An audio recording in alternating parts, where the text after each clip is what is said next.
Hello everybody, it's Kara from Wild Book Garden, and today I'm here with a spoiler-free review for The Late Mrs. Willoughby by Claudia Gray. This is a sequel to The Murder of Mr. Wickham, so it is the second book in the series. I'm really excited that this is ending up being a series, and I did receive this arc in exchange for an honest review. This book has already come out, so you can already get your hands on it, and I will also put content warnings for this book in the description box, so please check those out if you would like to, and I'm just going to jump into the review. So as I said, this is a sequel to the first book. It is a separate mystery, and this is a sort of like Jane Austen retelling in the sense that it is collecting a lot of different characters from her different novels and like imagining new stories with them, but it's not a retelling of a particular novel. In the first book, we are following the children of two of the couples from her books who end up crossing paths at a house party and having to solve the murder of Mr. Wickham.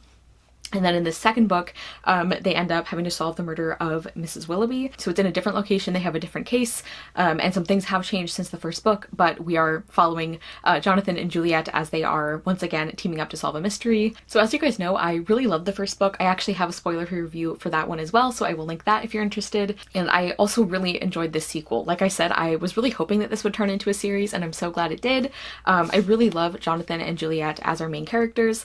We do have sections that are other point of view characters, but they are kind of like the main characters of this book, and I really love both of them. I just really like them as people. I love their interactions with each other. I really like seeing their relationships develop and change with other characters in the book as well.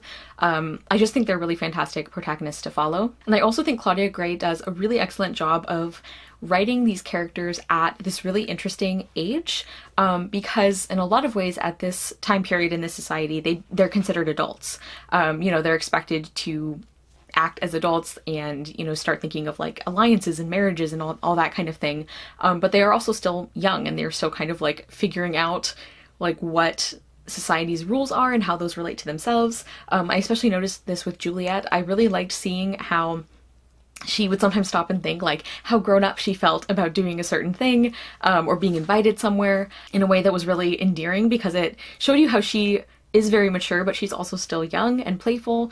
And then there were also sections where she was just thinking about the reality of having to find a good match, and how that is something that, even though they have a lot of other things going on, including a murder mystery, that is something that she has to pay attention to, because that's the way that she can provide for herself. And she does want to find somebody that she loves and cares about, but it's just really interesting seeing that dimension to her interactions with the other characters, and I thought that felt really realistic and really well done. As far as the characterization in more general terms or with other characters, I really enjoy like just the way that Claudia Gray writes these characters.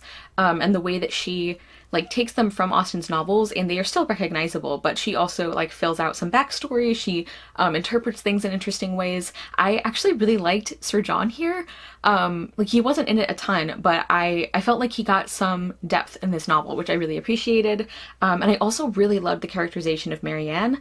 I think she's a great example of how, like at the end of Sense and Sensibility, a lot of things have happened and she has really changed some things about her perspective, but she's still herself. And I feel like this book is kind of a continuation of that. She is still herself. Like she is more mature. She has changed her opinions about some things, but she is still like romantic. She still loves nature and beauty.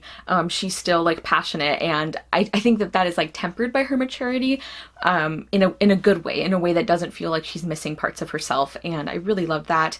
And I specifically also was impressed with the way this novel, I think, really sold me on her romantic relationship from Sense and Sensibility, because I've mentioned before, I like the idea of the characters together. I think they could make sense, but I don't love the way that happened at the end of the book, and I really like the way it played out here. And I also think Claudia Gray does a really good job of writing characters sympathetically who are not necessarily likable. Like the title character, Mrs. Willoughby, is not a very pleasant person, but she is still written about with like a care and humanity there.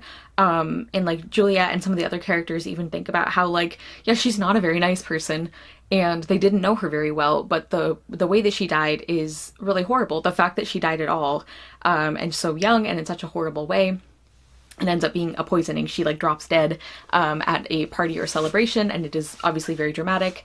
Like all of that is something that is also recognized, even though again she's not supposed to be a super likable character. I did have some issues with the way that one character in particular was interpreted, just because I have very strong opinions about this character from Sense and Sensibility. So I did want to mention that, but that is, you know, definitely influenced by obviously my personal opinions about the characters in that novel. As far as like the mystery and the plot, I did enjoy this. I didn't like the mystery setup and execution quite as well as the first book, but I still thought it was interesting and well done. I really liked seeing Jonathan and Juliet work together on another mystery, and I really liked seeing how they're more comfortable with each other now.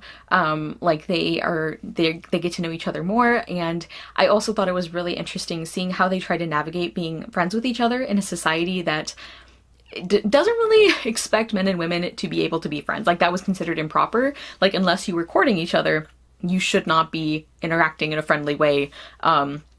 Like men and women shouldn't be doing that with each other.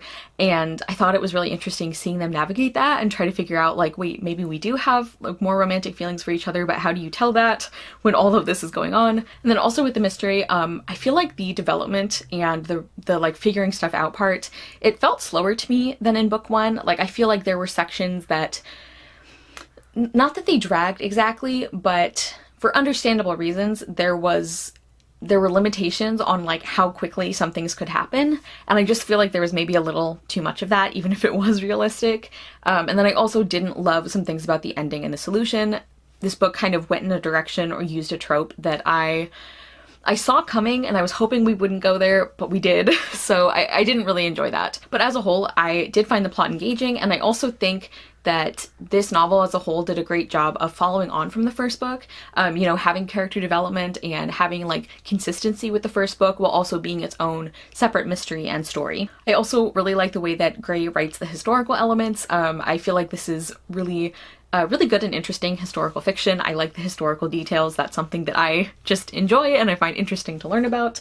And I also particularly liked how this book, and I think the first book did this as well, but like this book really talks a lot about like what propriety said you should do, and then kind of that versus reality, and how like you have rules that you follow most of the time, but in extreme circumstances, like you can't follow the rules. And I thought that was like a cool thing to see in a historical book, because of course like rules and reality have been in conflict with each other like forever basically. And so even in a very like proper society like Regency England, there are still times when life happens, you know, and I thought that was a really interesting thing to see here. I also enjoyed the writing of this one. There were a few parts that were maybe a little bit wordy, but in general, I feel like the historical tone and the characterization and the mystery and all of that was handled and balanced really well. And there were some really great moments of humor as well that felt very like dry in kind of a Jane Austen flavored way without being too much of a copy. I also wanted to mention, connected to the historical aspects and also the characters,